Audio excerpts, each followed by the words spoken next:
नमस्कार प्यारे बच्चों, 12वीं हिंदी का 5वां लेसन है। इसमें 2 कविताएं हैं। विष्णु खेरे कवि है इसके। विष्णु खेरे द्वारा रचित 2 कविताएं। पहली कविता है एकम और दूसरी कविता है सत्य।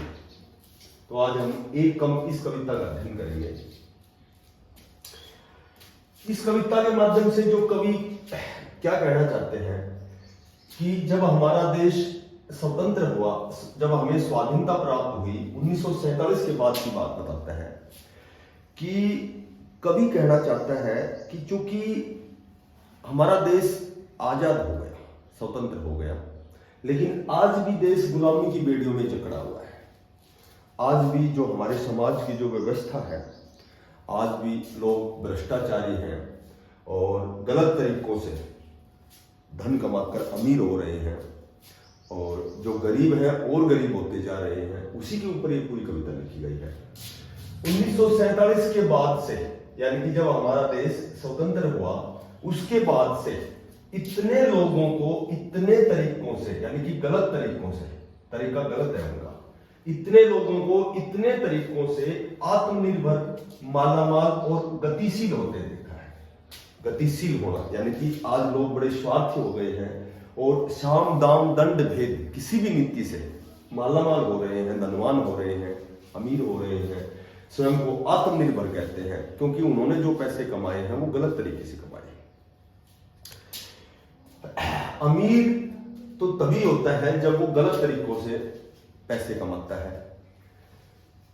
कि अब कवि कहता है कि अब कब 1947 के बाद, अब जब आगे कोई हाथ फैलाता था 25 पैसे, 1 चाय या 2 रोटी के लिए, तो मैं जान लेता हूं। परंतु कैसे आज भी ऐसे लोग हैं जो भीख मांगते हैं, उनका स्वस्थ है लेकिन भीख मांगते हैं, 25 पैसे मांगते हैं, 1 चाय मांगते हैं, 2 रोटी मांगते हैं, अपनी मूलभूत आवश्यकताओं के लिए खाना, चाय, पानी, पैसे, इस तरह की चीजें मांगते हैं।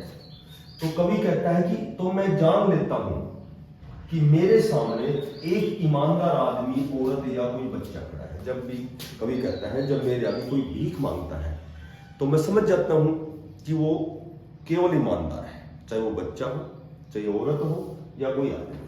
क्योंकि ईमानदार इसलिए है कि यह व्यक्ति गलत तरीकों से अपने आप को धनवान नहीं बना रहा, अपने आप को मालामाल नहीं कर रहा है, यह आत्मनिर्भर नहीं है। और जो गलत तरीके से पैसे कमाता है वो ईमानदार नहीं होता, वो केवल और केवल आत्मनिर्भर होता है, मालामाल होता है, वह स्वार्थी व्यक्ति होता है। जो पैसे के लिए, समाज में ऐसे लोग हैं जो पैसों के लिए गलत से गलत कार्य भी कर सकते हैं, जो कैसा भी कार्य वो पैसे कमाने के लिए कर सकते हैं। मानता हूं कि हां मैं लाचार हूं। कवि अपने आप को लाचार क्यों कहता है कि मैं लाचार इसलिए हूं कि मैं इन ईमानदार लोगों की, आदमी, औरत या बच्चे की कोई सहायता नहीं कर सकता। या तो मैं कंगाल हूं या कोढ़ी हूं। ये उस पर भी कहा गया, उस व्यक्ति पे, गरीब व्यक्ति पे, कि वो पूर्णतः स्वस्थ है, ना तो वो कंगाल है ना कोढ़ी है, लेकिन फिर भी वो पैसे मांगने के लिए लाचार है, वो रोटी मांगने के लिए लाचार है। क्यों? क्योंकि वह ईमानदार है, और ईमानदार व्यक्ति है इसलिए वो भीख मांगता है, इसलिए वो रोटी और चाय मांगता है। यदि वो गलत आदमी होता तो गलत तरीके से वो अमीर होता, वो पैसे वाला होता, वो आत्मनिर्भर होता। कवि कहता है कि या मैं भला चंगा हूं और कामचोर और एक मामूली धोखेबाज, लेकिन पूरी तरह तुम्हारे संकोच, लज्जा, परेशानी या गुस्से पर आश्रित। कवि कहता है कि जब कोई लाचार व्यक्ति, जब कोई ईमानदार व्यक्ति जब मेरे से पैसे, चाय या रोटी मांगता है तो मैं उसकी कोई सहायता नहीं कर सकता, क्योंकि मैं इस समाज का जो व्यवस्था है समाज की, उसको बदलना चाहता हूं। लेकिन मेरे हाथ में नहीं है कि मैं किसी ईमानदार आदमी को रोटी दूं, उसको चाय दूं या उसकी जो आवश्यकताएं हैं उसकी पूर्ति कर सकूं।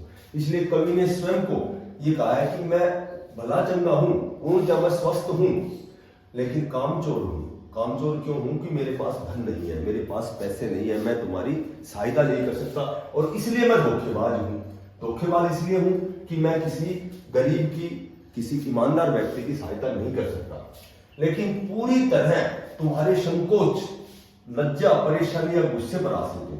उसने अपने आत्मविश्वास को, कवि ने अपने आत्मविश्वास को ठेस पहुंचा करके स्वयं को ये कहा है कि मुझे इस बात की बड़ी शर्मिंदगी है, बड़ी लज्जा है, और तुम मेरे ऊपर गुस्सा कर सकते हो क्योंकि मैं तुम्हारी सहायता नहीं कर सकता, क्योंकि मेरे पास भी कुछ नहीं है।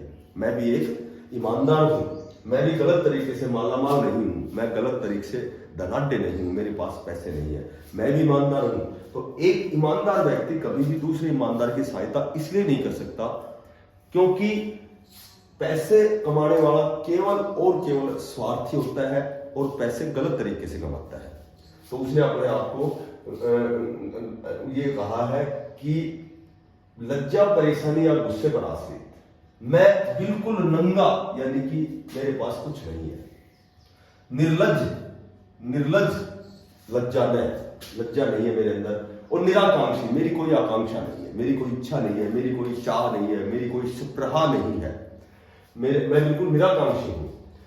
मैंने अपने को हटा लिया हर होड़ से, लेकिन मैं हर जो भी कंपटीशन है, जो प्रतिद्वंदिता है, उससे मैंने अपने आप को हटा लिया है, हर होड़ से हटा लिया है। क्यों हटा लिया है? कि ईमानदार व्यक्ति अपनी पेट की तृप्ति के लिए, मूलभूत आवश्यकता की पूर्ति के लिए चाय, रोटी या पैसे मांगता है, लेकिन कभी ऐसा नहीं करता। उसने कह दिया कि कम से कम मैंने अपने आप को इस होड़ से हटा लिया है, क्योंकि मैं किसी से कुछ नहीं मांगता, क्योंकि मैं दे भी नहीं सकता, लेकिन मैं किसी से कुछ नहीं मांगता। मैं तुम्हारा विरोधी या प्रतिद्वंदी या हिस्सेदार नहीं हूं, मैं तुम्हारा हिस्सेदार नहीं हूं, मैं तुम्हारा प्रतिद्वंदी नहीं हूं, मैं तुम्हारा विरोध करने वाला नहीं हूं। मुझे कुछ देकर या न देकर भी तुम कम से कम एक आदमी से तो निश्चिंत रह सकते हो। उस गरीब व्यक्ति, उस बच्चे और उस औरत के बारे में कहता है कि मैं तुम्हें कुछ नहीं दे सकता, लेकिन जो तुम हाथ फैला करके रोटी, चाय के लिए मांगते घूम रहे हो, मैं तुम्हें दे नहीं सकता। इसका मतलब है या तो मैं धोखेबाज हूं, मैं कामचोर हूं, लेकिन कम से कम मैं तुम्हारी तरह, मैं समाज में इस जो ये गलत व्यवस्था है, लोग गलत तरीके से मालामाल हो रहे हैं, तो मैं भी ईमानदार हूं तुम्हारी तरह। लेकिन तुम जो ये मांगते हो, जो तुम चाय, रोटी, जो कुछ भी मांगते हो, मैं तुम्हें दे तो नहीं सकता, लेकिन कम से कम मैंने इस प्रतिस्पर्धा से अपने आप को हटा लिया है। मैं तुम्हारा कोई हिस्सेदार नहीं हूं और मैं तुम्हारा प्रतिद्वंदी नहीं हूं। तुम कम से कम मेरे से, एक आदमी से, इसके लिए निश्चिंत रह सकते हो। इस पूरी कविता में कवि ने लोगों को जो गलत तरीके से मालामाल हो रहे हैं, जो धनवान हो रहे हैं, उनके बारे में कुठाराघात प्रहार किया है, और जो मांगता है रोटी, चाय, पैसे, जो मांगता है उसको एक ईमानदार व्यक्ति बताया है, और वास्तव में वह ईमानदारी है। और स्वयं को इसके लिए मैं उनकी सहायता नहीं कर सकता, मैं अपने आप को नंगा, निर्लज, निराकांक्षी बताया है कि मेरी कोई इच्छा नहीं है, मैं तुम्हारी तरह नहीं मांगता, लेकिन मैं तुम्हारी सहायता भी नहीं कर सकता। क्योंकि इसमें बताया गया है कि आज समाज में स्वस्थ लोग भी हैं, पूर्णतः स्वस्थ है, लेकिन वो फिर भी वो मेहनत नहीं करना चाहते। कभी इस व्यवस्था को बदलना चाहता है, वे लोग मेहनत नहीं करना चाहते और अपना जो अपनी मूलभूत आवश्यकताओं की पूर्ति है वो मांग करके, छिन्ना झपटी से या अलग तरीकों से, अलग व्यवस्था से वो पूर्ति करना चाहते हैं।